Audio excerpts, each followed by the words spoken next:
একঘেয়েমি বাঁধাকপি বারবার না তৈরি করে একবার আমার মতো করে বাঁধাকপির এই নিরামিষ তরকারিটা বানাতে পারেন। ভাত, রুটি, পরোটা সব কিছুর সঙ্গে অসাধারণ লাগে। তাহলে চলুন দেরি না করে বাঁধাকপির এই রেসিপিটি শুরু করে দিই। আসসালামু আলাইকুম everyone, welcome back to my channel Sanu cooking. সবার প্রথমে বাঁধাকপিটা আমি খুব ভালো করে কুচিয়ে নিয়েছিলাম, দিয়ে খুব ভালো করে ধুয়েও নিয়েছি। এবার একটা পাত্রে আমি পরিমাণে পানি আর লবণ দিয়ে বাঁধাকপিটা খুব ভালো করে সেদ্ধ করে নেব। পানিটা একদম অল্প করে দিতে হবে, কারণ বাঁধাকপি থেকে অনেকটা পানি বের হবে। এরপর একটা কড়াই আমি বসিয়ে দিলাম, আর তার মধ্যে দিয়ে দিলাম পরিমাণ মতো সরিষার তেল। আর ফোড়ঙে দিয়ে দিচ্ছি আমি শুকনো লঙ্কা আর 5 ফোড়ন। আর একটা আলুকে আমি টুকরো টুকরো করে কেটে নিয়েছি। প্রথমে আলুটা দিয়ে দিলাম। এখানে আমি এখন লবণ ব্যবহার করিনি। আলুটা একটু হালকা করে ভেজে নিয়ে এখানে আমি দিয়ে দেবো 2টো টমেটো। টমেটোটা দিয়েও খুব ভালো করে আমি নাড়াচাড়া করে নিচ্ছি। এবার আমি এখানে লবণ অ্যাড করলাম।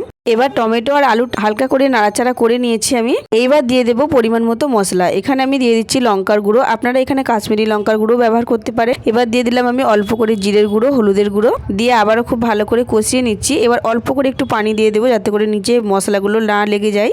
দিয়ে আবারও খুব ভালো করে কষিয়ে নিচ্ছি। এইভাবে নাড়াচাড়া করতে করতে আমি এখানে কিছুটা মটরশুঁটি ছাড়িয়ে রেখেছিলাম, সেই মটরশুঁটিগুলো দিয়ে দিলাম। দিয়ে আবারও খুব ভালো করে আমি নাড়াচাড়া করে নিচ্ছি। বাঁধাকপি নিরামিষ তরকারি যে এত সুন্দর হয়, এই রান্নাটা না করলে কিন্তু আপনারা বুঝতে পারবেন না।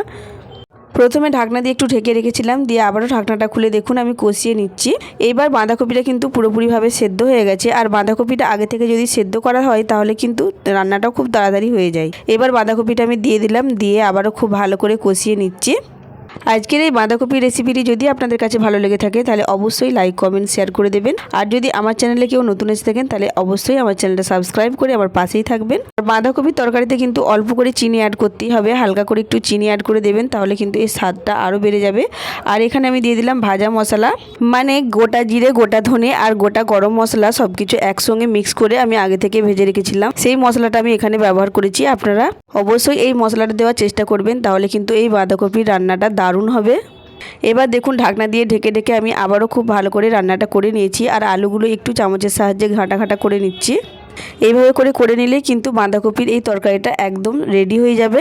আর ভাত, রুটি, পরোটা সব কিছুর সঙ্গে কিন্তু পরিবেশন করতে পারেন। আর খেতে কিন্তু অসাধারণ হয় বন্ধুরা, আপনারা তাই অবশ্যই একবার হলো ট্রাই করবেন।